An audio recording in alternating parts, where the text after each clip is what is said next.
Te damos la bienvenida a nuestro canal, Bellas Catequesis y Homiléticas Católicas. Te invitamos a suscribirte, darnos like, tocar la campanita y dejar tus comentarios.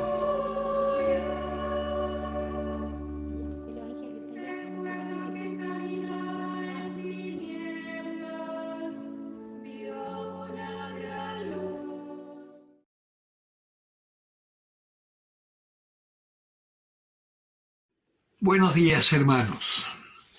En este domingo vamos a meditar sobre el Evangelio de Juan en el capítulo 15, que dice así: Yo soy la vid verdadera y mi Padre es el viñador. Todo sarmiento que en mí no da fruto lo corta, y todo el que da fruto lo limpia para que dé más fruto. Vosotros estáis ya limpios gracias a la palabra que os he anunciado. Permaneced en mí como yo en vosotros. Lo mismo que el sarmiento no puede dar fruto por sí mismo si no permanece en la vid, así tampoco vosotros si no permanecéis en mí. Yo soy la vid, vosotros los sarmientos. El que permanece en mí y yo en él, ese da mucho fruto, porque separados de mí no podéis hacer nada.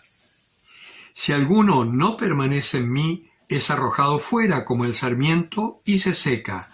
Luego los recogen, los echan al fuego y arden. Si permanecéis en mí y mis palabras permanecen en vosotros, pedid lo que queráis y lo conseguiréis. La gloria de mi Padre está en que deis mucho fruto y seáis mis discípulos. Palabra del Señor.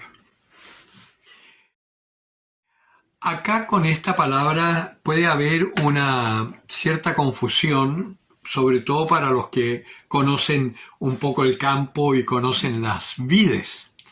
Las vides tienen unos hilitos que salen y se enrollan en los alambres y permite que la parra se vaya sujetando hacia la altura en vez de arrastrarse por el suelo. Cuando no tiene ninguna guía donde agarrarse, la parra cae a tierra y se malogran los racimos.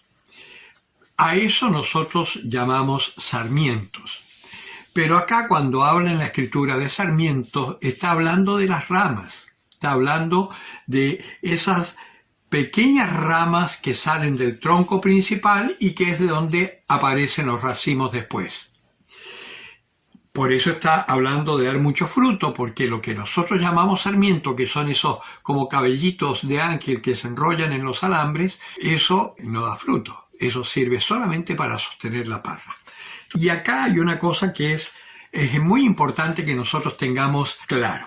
Hoy con estas ingenierías agrícolas se hacen muchos injertos y de un tronco que puede ser, por ejemplo, una vid silvestre, que por ser silvestre tiene mucha fuerza, se injerta un sarmiento de una vid que ha sido modificada genéticamente, muy bien, para que dé racimos, por ejemplo, de granos más grandes y sin pepa. Cuando se injerta ese sarmiento en ese tronco, la savia del tronco empieza a pasar hacia el sarmiento. Y el sarmiento entonces cobra vida y una vida muy potente porque viene de este tronco silvestre que es muy fuerte porque ha crecido sin agua, en fin, entonces tiene como ganas de vivir y transmite eso al sarmiento que tiene unas uvas muy buenas pero que es débil precisamente por estos cambios genéticos. De esa misma forma, la comparación que hace el Señor,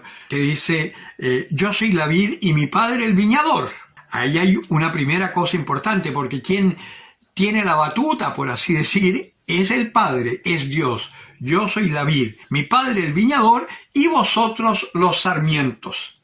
Si nosotros nos mantenemos pegados a Cristo, Cristo como el tronco fuerte que el Padre ha elegido para que nosotros seamos injertados por el bautismo en la familia de Dios, si nos mantenemos unidos a Jesucristo, su Espíritu pasa hacia nosotros, como la vid, su savia pasa al sarmiento. Y esa fuerza que Jesucristo nos da es la fuerza del mismísimo Dios. Imagínense qué maravilla buscar al Señor y hacerse uno con Él, porque entonces tu vida adquiere una potencia que el mundo no conoce ni te puede dar.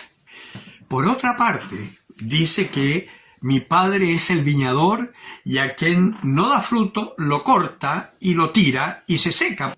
Si nosotros nos alejamos de Cristo, nuestra vida pierde sentido.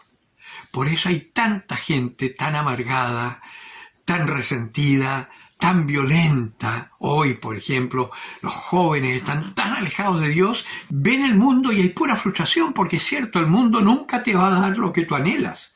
Es más, el mundo siempre va a tratar de aprovecharse de ti para explotarte. Digo mundo, puedo decir gobiernos, puedo decir personas, llámalo como quieras. Solo Dios es el que te da la vida. Y además dice que el viñador, al que da fruto, lo poda, lo limpia, para que dé más fruto.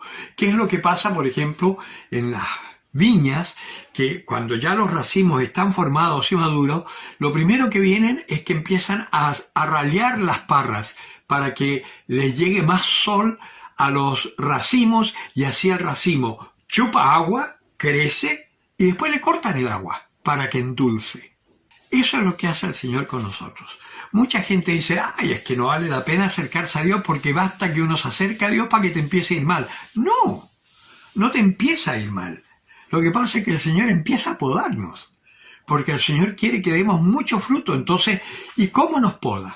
Con acontecimientos diarios, que por supuesto muchas veces no los entendemos y parece que es como castigo o mala suerte. Pero no, son acontecimientos que nos ponen en una tensión que nos obliga a pensar, ¿qué quiere Dios con esto? ¿Cómo reaccionar cristianamente ante tal acontecimiento? Te dan un portonazo, por ejemplo, que está tan de moda. Vas a entrar a tu casa y llegan 4 tipos y se te meten. ¿Qué es lo que haces? ¿Agarras piedras, los agarras a patadas o le dicen, a ver, tranquilo chiquillos, tranquilo, llévense el auto, pero no me hagan daño ni hagan daño a mi familia? Llévense el auto. Eso lo hace un cristiano. Ese acontecimiento, que para otros es angustia, desesperación y todo, Dios lo mandó para que tú vieras qué hay en tu corazón. Si eres un justiciero o si realmente crees que ese auto te lo dio Dios. Ah, no, es que yo el auto me lo gané con mi esfuerzo. ¿Sí? ¿Cuánta gente hace esfuerzo y su esfuerzo no da fruto? ¿Es tu esfuerzo realmente o es que Dios permitió que con tu esfuerzo pudieses tener ese auto? Dios es causa primera de todo. Por eso también lo he dicho y lo diré siempre, también la pandemia, también el coronavirus o lo que sea, también Dios lo está permitiendo para ver cómo enfrentamos esto, si lo enfrentamos con angustia, con desesperación, con paranoia, o lo enfrentamos en la confianza de saber que si me llego a contagiar es porque Dios lo está permitiendo para que yo también quizás sea el único momento en la enfermedad, cuando esté boqueando y apenas pueda hablar, decir, pero Dios te ama, y decírselo a ese hijo que está revelado y que se va a quedar siempre preocupado como mi papá, como mi mamá, estando en ese estado, fue capaz de decir, bendito sea Dios y Dios te ama. Nosotros estamos elegidos por Dios para ser testigos de su amor y de su poder, afortunada o desafortunada según nuestros criterios. Pero ahí estamos llamados para ser testigos. En las lecturas de hoy en la misa, la primera lectura, por ejemplo, de los Hechos, habla San Pablo. Dice, en aquellos días llegó Pablo a Jerusalén y los discípulos tenían miedo a acercarse con él. Claro, imagínense, Pablo sale con un edicto para perseguirlos y de golpe empieza a hablar de Jesucristo y se quiere acercar a los discípulos. Y es lógico que tengan miedo. Pero Bernabé intercede y le dice, no, él ha estado predicando en Damasco, él se ha convertido. Y Pablo entonces lo reciben los discípulos y él les cuenta cómo se había encontrado con el Señor. Y ahí hay un caso, por ejemplo. Fíjense, tiene una luz, una voz que le habla y esta luz lo deja ciego. Oye, qué manera de encontrarse con Dios, ¿no? Pero esa ceguera, ¿para qué era? Para que llegara otro discípulo del Señor, Ananías, que vivía ahí en Damasco. El Señor le habla y le dice, Ananías, ve a la casa de fulano, que ahí está Pablo, a quien yo ya he separado para que sea mi testigo ante los paganos. Él está ciego. devuélvele la vista en mi nombre. Y llega Ananías y le dice, hermano Pablo, el Señor me envía para que recobres la vista. Le pone las manos y Pablo vuelve a ver. Es decir, que eso que era tan terrible, tan desgraciado, era para que Pablo supiera que aquel que le habló en el camino era el Señor que tiene poder para dar la vista a un ciego. Y después veremos que San Pablo incluso resucita a un muerto. Lo hablaremos en otro momento. Todos los acontecimientos que vivimos son para nuestro bien. Lo importante es descubrir el sentido.